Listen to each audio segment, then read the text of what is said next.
Cada 4 años pasa algo muy raro. El mundo se frena, los países se paralizan, las ciudades cambian, las rutinas se rompen y millones de personas se quedan mirando lo mismo. Hoy nos parece normal, como si el mundial siempre hubiese estado ahí, pero no. Hubo un tiempo donde no existía y mientras el fútbol crecía en distintas partes del mundo, Argentina empezaba a escribir su propia historia. Mucho antes de Maradona, mucho antes de Messi, mucho antes de las tres estrellas.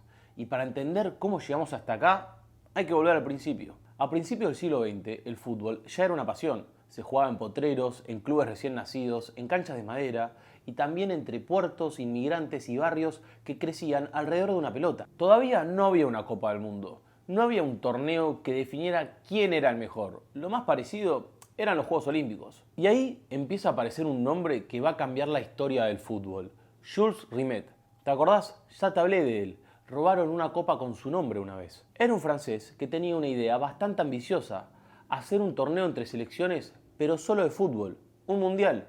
Hoy parece completamente lógico, pero antes no lo era. Cruzar el océano llevaba semanas. No había vuelos comerciales, Europa estaba golpeadísima por la crisis económica y muchos países directamente no querían viajar. De hecho, el primer mundial casi no se juega, pero hubo un país que sí dijo que sí. Y no solo eso, sino que hasta se ofreció a organizarlo todo. Ese país fue Uruguay y tenía sus motivos. Era campeón olímpico, jugaba de local y quería mostrarse frente al mundo. Pero mientras todo eso pasaba, en el Río de la Plata, ya había otra selección que también se sentía preparada para pelear por ese lugar, Argentina. Porque antes del primer mundial, Argentina ya era una potencia futbolística. Y cuando finalmente se confirmó la Copa del Mundo de 1930, la historia estaba lista. Lo que nadie sabía todavía era que el primer gran capítulo iba a enfrentar a argentinos y uruguayos. Y acá pasa algo increíble, porque el mundial que hoy vemos con estadios llenos, shows de apertura y millones de personas mirando de su casa, arrancó como algo completamente distinto. Con apenas 13 selecciones, sin vuelos, sin sponsors y sin ceremonia inaugural. Y con varios jugadores llegando después de haber cruzado el Atlántico durante semanas arriba de un barco. Lo que hoy paraliza el planeta, en 1930 era todavía casi un experimento, pero igual iba a comenzar. 13 de julio de 1930, Montevideo, primer mundial de la historia, y ya desde el arranque todo tiene algo improvisado. El Estadio Centenario, construido especialmente para el torneo, todavía no está terminado. Mientras se juegan los primeros partidos, los obreros siguen trabajando. Hay andamios, cemento fresco y gente levantando tribunas contra reloj. Imagínate eso hoy, un mundial arrancado mientras siguen construyendo el estadio principal. Eso en Uruguay pasa, porque el torneo no puede esperar. Del otro lado del océano tampoco fue fácil llegar. Francia, Rumania, Bélgica y Yugoslavia cruzan durante semanas el Atlántico para poder jugar el mundial. Dormían a bordo, comían a bordo y entrenaban sobre la cubierta del barco mientras este se movía completamente. Todo eso para un torneo que nadie sabía si iba a trascender o si iba a quedar como una rareza más de esa época. Y mientras tanto, Argentina espera y finalmente llega el debut. 15 de julio de 1930, Argentina enfrenta a Francia. Primer partido argentino en la historia de los mundiales y termina pasando algo rarísimo. Argentina gana 1-0 con gol de Luis Monti, pero el partido queda marcado por una polémica insólita. El árbitro brasileño termina el encuentro varios minutos antes. Sí, lo da por terminado antes de tiempo. Los jugadores franceses protestan, los argentinos también, hay confusión, se vuelve a jugar un rato más y recién ahí termina el partido de verdad. Era el primer mundial y todavía ni el reglamento estaba claro del todo. Después llega México, después Chile y Argentina sigue avanzando, pero hay un nombre que se va a quedar con todo. Guillermo Stabile, un jugador que ni siquiera había arrancado como titular y se va a terminar convirtiendo en el goleador del mundial. 8 goles en apenas 4 partidos, el primero de tantos nombres argentinos que van a quedar marcados en la historia de las Copas del Mundo. Y mientras Argentina avanza de un lado, Uruguay también hace lo suyo. Lo que se venía insinuando hace rato finalmente ocurre. La final del primer mundial de la historia ya tiene equipos, Argentina y Uruguay. Río de la Plata contra Río de la Plata, vecinos, rivales y probablemente uno de los clásicos más antiguos de la historia del fútbol mundial. 30 de julio de 1930, hay más de 90.000 personas en el Estadio Centenario y hay tanta tensión que incluso se discute con qué pelota se va a jugar. Argentina quiere usar la suya y Uruguay también, y terminan resolviéndolo de una manera increíble. Se juega el primer tiempo con pelota argentina y el segundo con la pelota uruguaya. Argentina se va al descanso ganando 2-1 y por un momento parece que la Copa del Mundo se viene para Buenos Aires. Pero en el segundo tiempo todo cambia. Uruguay lo da vuelta. 4-2. Y así se quedan con la primer Copa del Mundo. Argentina queda a un paso, a 45 minutos de ser el primer campeón del mundo. No alcanza y va a haber que esperar casi medio siglo para volver a jugar una final. Pero deja algo mucho más grande, porque ese día no gana la Copa, pero comienza a escribir su historia. Una historia que recién empezaba y que hoy, casi 100 años después, seguimos escribiendo. Pasaron 4 años y el Mundial vuelve, pero ya no en Sudamérica, sino en Europa, del otro lado del océano. En la Italia de Benito Mussolini, Il Duce, el dictador fascista que gobernaba el país con propaganda, censura y culto a su propia imagen. Y ahí el Mundial empieza a cambiar, porque ya no es solamente fútbol, también empieza a ser poder, imagen y prestigio internacional. Mussolini entiende algo antes que muchos, que una Copa del Mundo podía servir para mostrar una nación fuerte hacia afuera y para construir un relato hacia adentro. Aunque esta vez nada sería igual, porque después de jugar la primer final de un Mundial, Argentina llegaría a Italia en 1934 completamente distinta. Ya no está el mismo clima, no está el mismo equipo y tampoco está la misma organización del fútbol argentino. Entre 1930 y 1934 el fútbol argentino cambia para siempre. Llega el profesionalismo y con el profesionalismo también llegan las peleas internas. Dirigentes enfrentados, clubes divididos y 2 asociaciones disputándose el control del fútbol argentino. Mientras el Mundial crecía, Argentina discutía consigo mismo. Y eso se notó en la lista de convocados. Porque la lista de convocados no es la que muchos imaginaban. No van varias de las figuras que habían jugado la final del mundo en Uruguay. Muchos futbolistas profesionales se quedaron en Buenos Aires. Lo que termina viajando es un plantel alternativo, mucho más joven, mucho más amateur y mucho menos preparado. El contraste con 1930 es enorme. 4 años antes, Argentina había estado a 45 minutos de salir campeón del mundo. Ahora llegaba a Europa envuelta en conflictos internos y lejos de su mejor versión. Debuta el 27 de mayo de 1934 contra Suecia y el Mundial argentino dura apenas un partido. Suecia gana 3-2 y Argentina queda eliminada en primera ronda. Debut y despedida. Un golpe rápido y silencioso, muy lejos de aquella final en Montevideo. Mientras tanto, en Italia pasa lo que Mussolini quiere que pase. Italia gana, Italia avanza e Italia termina consagrándose como la nueva campeona del mundo. Y el Mundial deja una nueva imagen. La Copa ya no es un simple torneo entre selecciones. Ahora es relato, un símbolo, prestigio y hasta una herramienta política. Argentina, en cambio, se vuelve temprano y se queda con una sensación extraña. Como si el Mundial hubiera seguido avanzando, pero ella se hubiese quedado al margen de su propia historia. Y lo más llamativo es lo que viene después, porque 4 años después hay un Mundial, pero la Argentina no está. Y no es que queda eliminada, o que no clasifica, o que se queda fuera jugando al fútbol, sino que simplemente decide no ir. Francia, 1938. Y mientras Europa organiza la Copa, el mundo a su alrededor empieza a ponerse cada vez más oscuro. Porque 1938 no es solo fútbol, la tensión se siente en todo el continente. La guerra no empezó oficialmente, pero ya se siente cerca. Y es este mundial el que termina siendo el último antes de que el mundo cambie por completo. Italia vuelve a salir campeón, otra vez con Mussolini mirando desde el poder, y poco después Europa entra en guerra. Entonces pasa algo inédito, el mundial desaparece y recién va a volver 12 años después, no con Argentina como protagonista, sino con otro país que creía que llegaba su momento, Brasil. Un país que todavía estaba lejos de ser ese yogo bonito que todos conocemos y de ser esa verde amarela arrolladora que ganaba todo a su paso. Un país que quería demostrarle algo al mundo. Y es por eso que en 1950 organiza el Mundial. Río de Janeiro se prepara para una fiesta gigantesca. Se construye el Maracaná, el estadio más grande de todo el planeta. Una obra tan ambiciosa que parece más hecha para impresionar al mundo que para jugar al fútbol. Y Argentina, no, tampoco juega esta Copa del Mundo. ¿Por qué? Te preguntarás. Porque los jugadores reclaman mejores condiciones y los dirigentes se niegan. El fútbol argentino está completamente quebrado. Muchos futbolistas empiezan a marcharse. Algunos incluso cruzan la frontera rumbo a Colombia. Ahí les ofrecen contratos que en Argentina parecen imposibles. Entre ellos hay un nombre que después se volverá legendario: Alfredo Di Stéfano, uno de los mejores jugadores de toda la historia. Un futbolista que jamás jugará un mundial. 16 de julio de 1950. Brasil llega a la final en su propio país. El Maracaná está repleto. Las calles ya están preparadas para festejar y los diarios incluso ya están hablando del título. Del otro lado están sus vecinos, los uruguayos, que ya sabían lo que era ser campeón del mundo, pero que nadie creía que podían repetir la hazaña. Pero el fútbol tiene algo raro. Hay partidos que se juegan con las piernas y otros que empiezan a jugarse mucho antes, en las cabezas. Y en Brasil, la final parece tan ganada que nadie se prepara para otra cosa. Brasil comienza ganando 1-0.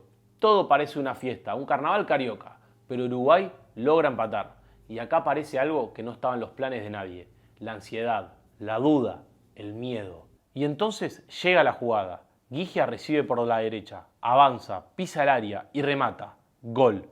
2-1. Uruguay lo da vuelta. Y el estadio más grande del mundo queda en silencio. Un silencio tan famoso que todavía hoy forma parte de la historia del fútbol. Brasil pierde el mundial en su propia casa. Uruguay se convierte en campeón del mundo. Y nace una palabra que todavía sigue viva: el maracanazo. Y mientras Brasil transforma su caída en una nueva identidad, Argentina sigue atrapada en sus propios problemas. 4 años después, la historia se repite. Suiza 1954. La Copa vuelve a jugarse sin la selección. Argentina observa desde lejos, pero el fútbol mundial sigue avanzando. Ese mundial deja una de las mayores sorpresas de la historia. Alemania Occidental, un país que todavía se reconstruía después de la guerra, derrota en la final a Hungría, la gran potencia de la época, el equipo del mismísimo Puskás.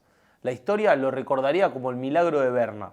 Y mientras Alemania levanta su primera Copa del Mundo, Argentina prepara su regreso. Porque para cuando vuelva a jugar un mundial, habrán pasado 28 años desde aquella final de 1930. Suecia, 1958. Argentina está de vuelta en una Copa del Mundo. Y el clima es completamente distinto al de 1930. Dixit, primer mundial que cubre el mismísimo Enrique Macaya Márquez. Ya no es un torneo nuevo, ya no es una aventura. Ahora el mundial es la gran medida para saber dónde está cada selección. Y Argentina llega convencida de algo: que sigue siendo una potencia, que los años de ausencia no cambiaron demasiado las cosas y que todavía puede competir de igual a igual con cualquiera.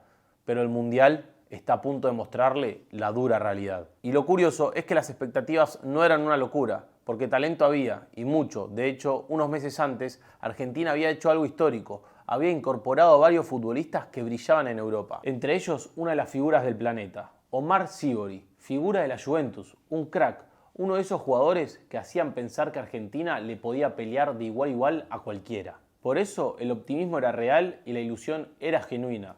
Pero una cosa es el prestigio y otra cosa es lo que sucede en la cancha. Argentina debuta contra Alemania Occidental, la campeona del mundo. Pierde 3-1. No es un desastre, pero es una advertencia. Después llega Irlanda del Norte y vuelve a perder. La situación se complica.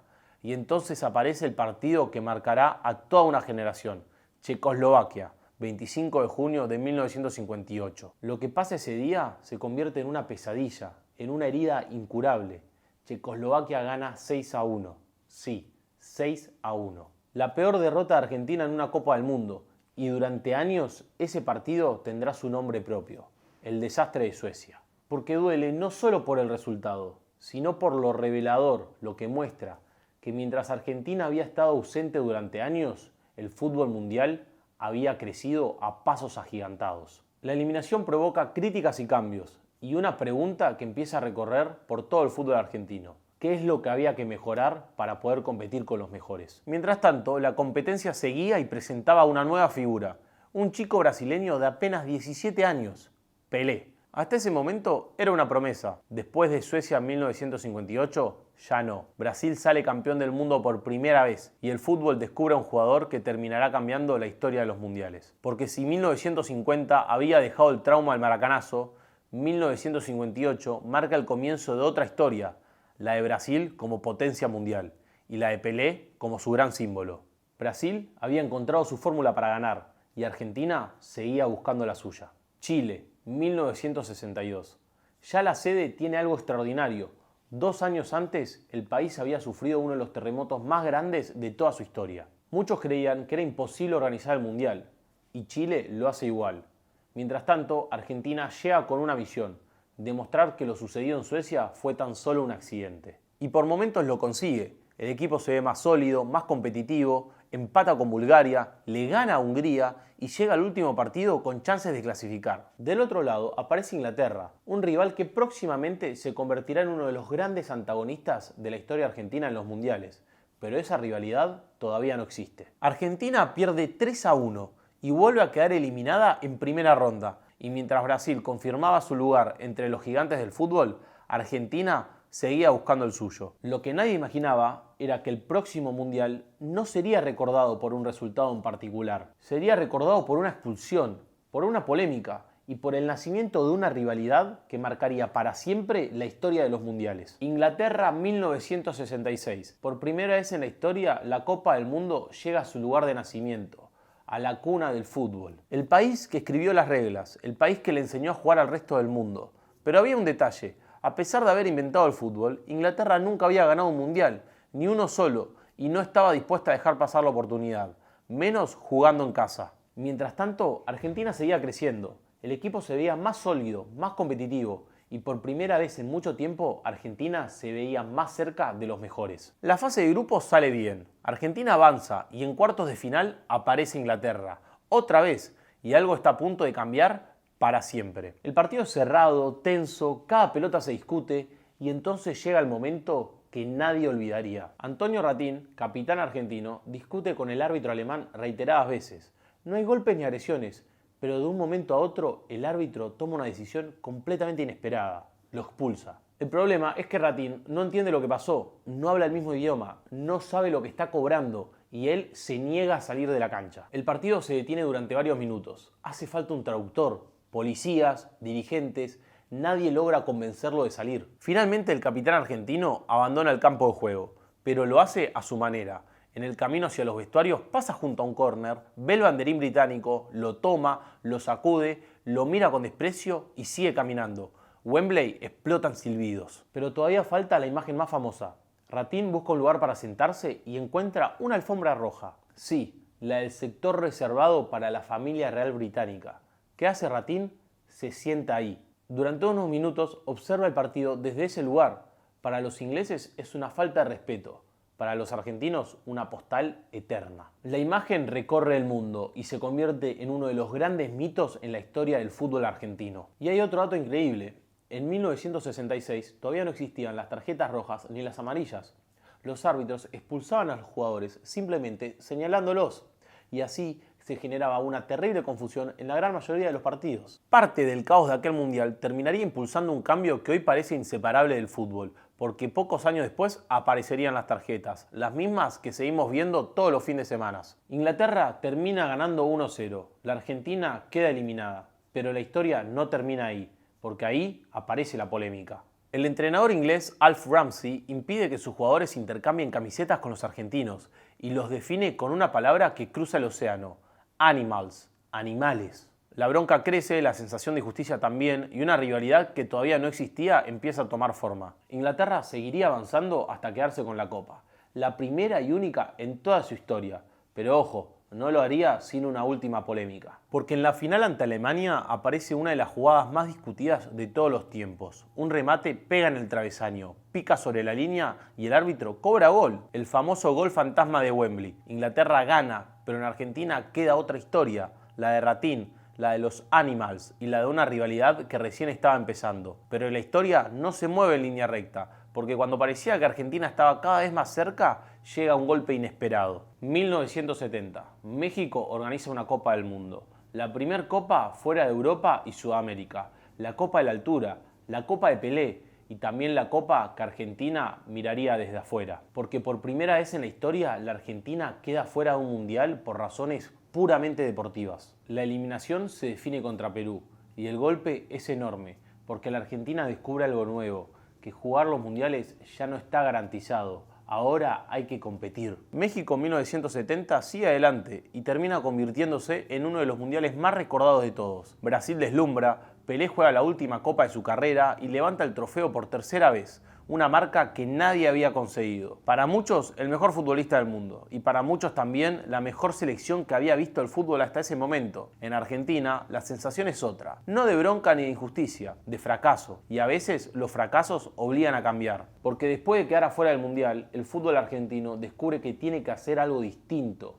y lo que se viene va a golpear la mesa, va a cambiar las cosas. Llega 1974, y antes de hablar del Mundial, hay que hablar de una persona, del flaco, César Luis Menotti. Un exfutbolista, fumador empedernido, campeón con Huracán apenas un año antes y con una idea muy clara sobre cómo debía jugar la Argentina. Porque después del golpe de 1970, la selección toma una decisión poco habitual, dejar de pensar solamente en el próximo partido y empezar a pensar en el próximo proyecto. Menotti llega con una misión: preparar a la Argentina para el Mundial que se iba a jugar 4 años después. Y también con una convicción que para ganar no alcanzaba con competir, había que construir una identidad. Mientras tanto, el fútbol mundial también estaba cambiando. Alemania Occidental organiza la Copa y aparece un equipo que deslumbra al planeta. La Holanda de Johan Cruyff. La Naranja Mecánica, un equipo revolucionario.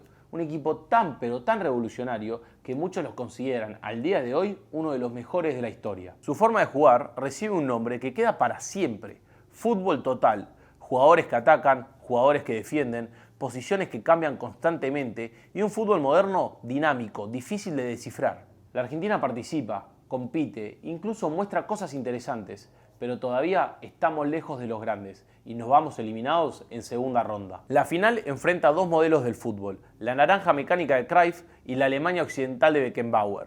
Finalmente gana Alemania y levanta su segunda Copa del Mundo, pero lo más importante para Argentina no pasa en la final, pasa cuando termina el Mundial, porque ya no hay tiempo para mirar a los demás. La próxima Copa se juega en casa. La cuenta regresiva ya empezó, pero la pregunta ahora no es si se puede clasificar o competir. La gran pregunta es: ¿puede la Argentina convertirse por primera vez en una selección campeona del mundo? Para responder esa pregunta, primero hay que entender qué Argentina estaba a punto de recibir ese mundial. Porque el país que recibe la Copa del Mundo no es el mismo que había sido elegido sede 12 años antes. En el medio pasó de todo. Durante los años 70 la violencia política fue creciendo. Atentados, secuestros, asesinatos. Organizaciones armadas de izquierda como Montoneros y el ERP buscaban llevar adelante una revolución por las armas. Las bombas, los enfrentamientos y los ataques se vuelven cada vez más frecuentes. La respuesta del Estado tampoco tarda en llegar. Primero aparecen grupos parapoliciales. Después la violencia escala todavía más y el país entra en una espiral que parece no tener fin. En 1976 las Fuerzas Armadas toman el poder. Comienza una dictadura, un periodo oscuro que dejará miles de víctimas y una marca profunda en la historia argentina. Y en medio de todo eso llega el Mundial, el evento deportivo más importante del planeta. Las cámaras de todo el mundo apuntan a la Argentina, pero no solo por el fútbol, sino también por lo que está sucediendo fuera de las canchas. Pero mientras el país vive uno de los momentos más complejos de toda su historia, hay otra historia que lleva años construyéndose. La de Menotti, la de una selección que se viene preparando para este momento desde el fracaso de 1970. Porque después de casi 50 años de intentos, la oportunidad finalmente está ahí. Y esta vez no hay océanos de por medio, no hay viajes interminables, no hay excusas. El Mundial se juega en casa. 1 de junio de 1978. La presión se siente en todas partes, en las tribunas, en los diarios, en la radio, en las calles, porque Argentina no está jugando un mundial más, está jugando el mundial que lleva décadas esperando. Por primera vez en la historia,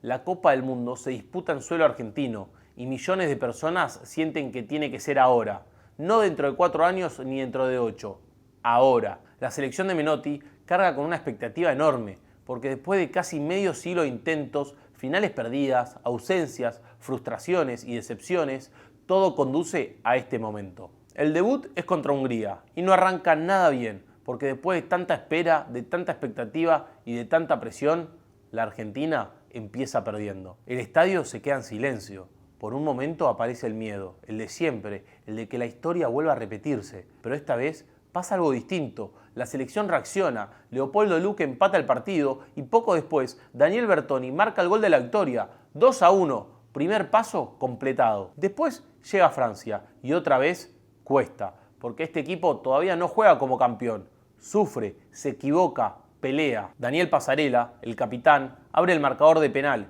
Francia empata y el partido vuelve a ponerse tenso. Hasta que aparece Leopoldo Luque, controla, le pega desde afuera del área y marca uno de los goles más recordados de aquel mundial. Un golazo. Argentina gana 2-1 y empieza a crecer una sensación que hacía mucho no aparecía, la de que puede competir de igual a igual con cualquiera. Sin embargo, el último partido del grupo trae un golpe inesperado. Italia gana 1-0 con un gol de Roberto Bettega y Argentina termina segundo por detrás de la Azzurra. Parece una mala noticia, pero nadie imagina que esa derrota va a cambiar para bien el rumbo del torneo. Porque mientras Italia se queda en Buenos Aires, Argentina viaja a Rosario y ahí la selección va a encontrar algo que no encontraba en otros lados. Una ciudad dedicada absolutamente a bancar a este plantel. El gigante Arroyito se transforma en una caldera y ahí aparece la mejor versión de este equipo de César Luis Menotti. Primero llega Polonia. Del otro lado hay una de las figuras del Mundial, Boniek. Pero esa noche el protagonista es otro, Mario Alberto Kempes. Hace 2 goles y se empieza a convertir en una de las figuras argentinas en este Mundial. Después viene Brasil, la Canariña, el clásico de siempre, un partido trabado, durísimo, tenso, que termina 0-0. Y eso deja todo abierto para la última fecha. La cuenta es simple. Brasil hace su trabajo, le gana a Polonia y obliga a la Argentina a algo que parece una locura, ganar por más de 4 goles de diferencia. Sí, no por 1, no por 2, no por 3. 4 goles de diferencia. Del otro lado está Perú, un equipo competitivo que había hecho un gran mundial y que además traía el fantasma de la no clasificación al mundial de 1970. Nada parecía sencillo. El gigante Arroyito está repleto. Las tribunas hacen las cuentas, la televisión hace las cuentas, la radio hace las cuentas. Porque hacer 4 goles parece una locura, una eternidad, pero no para esta selección argentina. Le terminan ganando 6-0 a Perú y clasificándose así a la final del Mundial. Rosario explota, el país explota y por primera vez desde 1930 la selección está a 90 minutos de ser campeona del mundo. Argentina está en la final y del otro lado aparece un rival muy especial, Holanda. La misma selección que 4 años atrás había maravillado al mundo con la naranja mecánica. La misma selección que había jugado la final del Mundial de 1974 y que hoy estaba a un partido de poder ser por primera vez campeona del mundo también. Argentina y Holanda, 90 minutos, una Copa del Mundo y una historia que estaba a punto de cambiar para siempre. El Monumental está repleto. La tensión se siente en todas partes, porque después de 48 años de espera, Argentina vuelve a tener la oportunidad que se le había escapado en aquella fatídica noche de Montevideo. Y durante un largo rato, el partido se juega exactamente como se juega en las finales, con nervios, fricción y miedo a equivocarse, hasta que aparece el hombre del Mundial, Mario Kempes. El matador recibe, avanza y define. Gol, Argentina 1, Holanda 0. El estadio explota, la copa parece acercarse, pero las finales tienen algo especial. Nunca terminan cuando uno quiere, y cuando faltan minutos para el final, Holanda encuentra el empate, 1-1, y de repente todo vuelve a empezar. 90 minutos no alcanza. Ahora hay que jugar un alargue, y ahí llega el momento que queda grabado para siempre. Kempes entra al área, la pelota rebota, hay piernas por todos lados, y aún así termina entrando al arco. Gol, Argentina 2, Holanda 1. Estamos cada vez más cerca de ser campeones del mundo. Holanda sale desesperadamente a buscar el empate y deja espacios que son aprovechados por Daniel Bertoni. Hace el gol, Argentina 3, Holanda 1. Se terminó la espera de casi 50 años. Podemos decir finalmente que nosotros también somos campeones del mundo. Y de golpe todo cobra sentido. La final perdida en Montevideo, las ausencias, el desastre de Suecia, la expulsión de Ratín, el fracaso de 1970, los años de Menotti, todo porque la historia que había empezado en Uruguay en 1930 finalmente encuentra su recompensa. Argentina ya no es la promesa, Argentina ya no es la que estuvo cerca, Argentina ahora es campeona del mundo. Y mientras el Monumental festeja, las radios transmiten, millones salen a la calle y una estrella queda grabada para siempre sobre el escudo, nadie puede imaginar todo lo que viene después. Porque en algún lugar de Argentina, un pibe de 17 años vio esa copa y sueña con jugar un mundial. Se llama Diego Armando Maradona y el fútbol argentino muy pronto va a entrar en una época que parece sacada de una película. Pero bueno, esa es otra historia.